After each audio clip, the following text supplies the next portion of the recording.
दोस्तों, रोमन हत्यारा के पहले भाग में आपने पढ़ा किस तरह से एक टोप मिलती है जिसमें बहुत सारी शक्तियाँ होती हैं, और जो भी उसको म्यूजियम में पहुंचाता है वही डायरेक्टर बनने वाला होता है।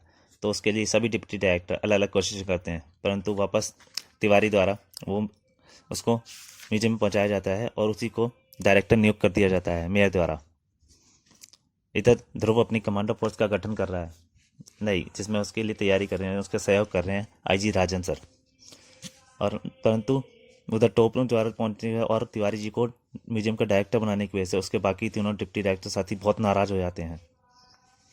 और उसी रात एक आदमी रोमन टोप को चोरी करने आता है, पर तभी अलार्म बज जाता है और गार्ड आ जाते हैं और रोमन टोप की उनसे लड़ाई होती है। उसके आगे आहा, इतनी ताकत, यकीन नहीं होता। रोमन सैनिक ने म्यूजियम में तबाही मचा दी। म्यूजियम का मजबूत मुख्य द्वार भी रोमन सैनिक की ताकत के आगे बेबस था। शायद उसको अपनी ताकत का पता लग गया था टोप पहनने से। वह सड़क पर आकर एक क्षण को रुका।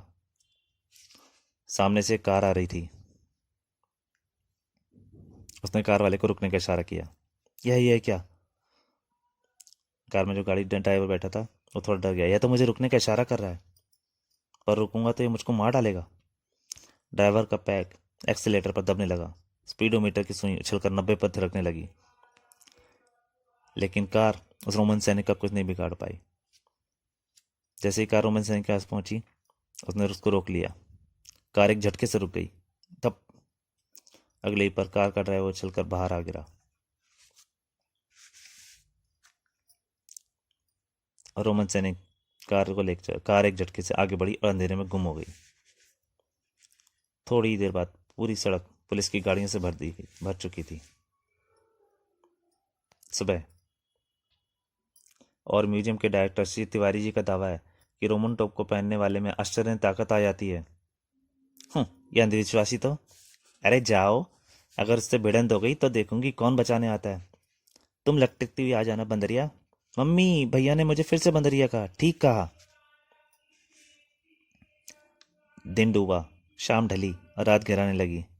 शहर की सबसे ऊंची इमारत चैपल की 25वीं मंजिल से चारों तरफ अंधेरे का ही साम्राज्य नजर आ रहा था। हा हा, मुझे तो इसी बात आ रही है। देश के सबसे बड़े म्यूजियम के डायरेक्टर तिवारी जी पत्ते की तरह थर थर कांप रहे हैं। तुम नहीं जानते जैकब, उस टॉप को पहनने के से असीमित ताकत आ जाती है, और फिर उस रोमन सैनिक के लिए कोई काम असंभव नहीं है। शहर की सबसे ऊंची इमारत से अब हम आपको शहर के बाहर के सैनिक छावनी क्षेत्र में ले चलते हैं, जहां एक हवाई पट्टी पर खड़े कुछ लड़ाकू विमानों को एक सैनिक पहरा दे रहा है। सब कुछ एकदम सामान्य और शांत है, परंतु एकदम से दृश्य बदल गया। एक भयावह आकृति ने अंधेरे में प्रकट होकर पहरेदार को दबोच लिया है। 2 मिनट की छटपटाहट के बाद पहरेदार का शरीर ठंडा और शांत पड़ गया, और वो हमसे में किनारे पर खड़े एक लड़ाकू विमान की ओर बढ़ चला। अरे, इस वक्त कौन पायलट प्लेन उड़ा रहा है? हेलो हेलो, आंसर कैंटी, अपनी पहचान दो, वरना हम तुम्हें मार गिराएंगे। परंतु उधर से कोई जवाब नहीं आया। शीघ्र ही 2 अन्य लड़ाकू विमान उस चोरी किए गए विमान के पीछे उड़ चले। और उधर चप्पल की छत पर, समझने की कोशिश करो जैकब, मुझे पूरा यकीन है कि वह टोप मुझे मारने के लिए ही चुराया गया है, और यह काम या तो श्रीवास्तव का है, या खान का, या फिर डिसूजा का। फिर भी तुम चिंता मत करो तिवारी, मैं अपने सबसे प्यारे दोस्त को कभी मरने दूंगा। यह इमारत मेरी है, यह इलाका मेरा है, चप्पे चप्पे पर मेरे आदमी बंदूक के लिए तैनात हैं। और तुम्हारा रोमन हत्यारा तुम तक तो या तो मर तक पहुंच सकता है या उड़कर। यह लड़ाकू हवाई जहाज इतनी रात पर यहाँ क्या कर रहा है? तुरंत गोली का आदेश दे दिया गया। गोलियां चलाओ इस पर। गोलियों की बौछार शुरू हो गई, लेकिन हवाई जहाज तक खरोंच नहीं आई। जवाब में लड़ाकू यान पलटा। भड़ूम, उसकी तोप का मुंह इमारत की तरफ मुड़ा और इमारत की छत के परखच्चे उड़ गए। तिवारी जी लिफ्ट की तरफ भागे। तोपें एक बार फिर गरजी और तिवारी जी के चीथड़े चारों तरफ बिखर गए।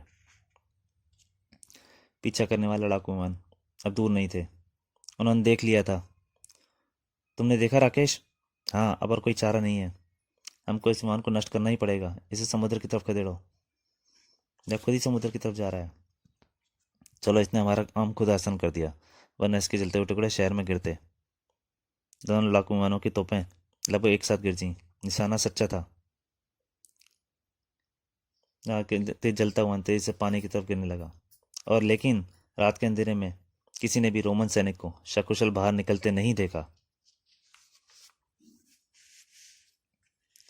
विमान के टुकड़े धीरे धीरे समुद्र तल की तरफ बढ़ने लगे और एक रहस्यमय आकृति समुद्र की सतह की तरफ। पीछा कर रहे दोनों विमानों ने एक चक्कर काटा और फिर तेजी से अंधेरे में गुम हो गए। इधर रोमन सैनिक खुश हो रहा था। हा हा, एक गया दो बाकी। अगले दिन मैं अब भी कहता हूँ आई साहब, रोमन हत्यारा मरा नहीं, वैसे मामूली हादसे में मर नहीं सकता। मामूली? आप एक्सीडेंट को मामूली कह रहे हैं? खैर मिस्टर डिसूजा, मैं कोई ठोस खबर मिलने तक आपको एक अंगरक्षक दे सकता हूँ, आप यदि चाहते हैं। जी हाँ आईजी साहब, मैं जानता था कि आप मेरी जान खतरे में नहीं पड़ने देंगे। वैसे मेरा अंगरक्षक होगा कौन? उसका नाम है सुपर कमांडो ध्रुव। और थोड़ी देर बाद जब डिसूजा पुलिस हेडक्वार्टर से बाहर निकला तो उसके चेहरे पर निश्चितता तैर रही थी। आधे घंटे बाद उसकी कार शहर के बाहर भीड़ों के बीच बने एक कैबिन की तरफ बढ़ रही थी। जब तक यह खतरा टल ना जाए तब तक मैं कैबिन मेरा नया घर होगा। यहाँ पर मुझको कोई ढूंढ नहीं पाएगा। वाह, हा हा। डिसूजा खुश हो रहा था। डिसूजा तेजी से कार से उतरा और उसने कैबिन का दरवाज़ा खोला, परंतु अंदर घुसते ही वह चौंक गया। आइए डिसूजा साहब, कौन हो तुम? अंदर कैसे आए? मेरा नाम ध्रुव है मिस्टर डिसूजा, सुपर कमांडो ध्रुव। आईजी साहब ने मुझको आपकी सुरक्षा के लिए नियुक्त किया है। तुमको? हा हा हा हा, तुम मेरी रक्षा करोगे? अरे तुम्हारे जैसे बच्चे की रक्षा तो उल्टे मुझे करनी पड़ेगी। मैं आपकी शंकाओं का कारण समझ रहा हूँ मिस्टर डिसूजा, लेकिन आप निश्चिंत रहिए, वक्त आने पर मैं आपको धोखा नहीं दूंगा। छोटा मुंह और बड़ी बात। खैर, मैंने ऐसे ही वक्त के लिए रिवॉल्वर संभाल कर रखा था। बहुत खूब, पर इसकी जरूरत आपको नहीं पड़ेगी मेरे रहते। लेकिन एक बात तो बताइए, आपके अलावा श्रीवास्तव बाबू और खान साहब पुलिस के पास क्यों नहीं गए? क्योंकि या तो वे बहुत चालाक हैं या फिर बहुत बेवकूफ़, और उन दोनों में से एक तो खुद ही रोमन हत्यारा है। उसको क्या फिक्र?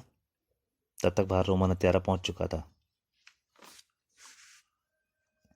अंदर बैठे ध्रुव और डिसूजा कैबिन की तरफ बढ़ रहे तेज पदचापों की आवाज़ से अनजान थे, और जब तक उनको खतरे का आभास होता खतरा सिर पर पहुंचा। ओ, आ गया, अब मैं नहीं बचूंगा। लेकिन इससे पहले कि कोई अनहोनी घटती, ध्रुव लपक कर दोनों के बीच में आ गया। रोमन सैनिक का हाथ बिजली की तेजी से घुमा और ध्रुव उछलकर दूर जा गिरा। एक लंबे डग ने रोमन सैनिक की ओर डिसूजा के पास पहुंचा दिया। भय से कांप रहे डिसूजा के उसकी गर्दन पकड़ उठा लिया। डिसूजा का दम घुटने लगा, लेकिन साथ ही साथ उसका रिवॉल्वर हाला हाथ ऊपर उठा। तो दोस्तों यहीं तक। बाकी के लिए आपको इंतजार करना पड़ेगा। क्या ध्रुव इसका रोमन सैनिक का सामना कर पाएगा? क्या डिसूजा की भी हत्या हो जाएगी? ये सब जानने के लिए आपको इंतजार करना पड़ेगा इसके अगले भाग का। तब तक के लिए नमस्कार।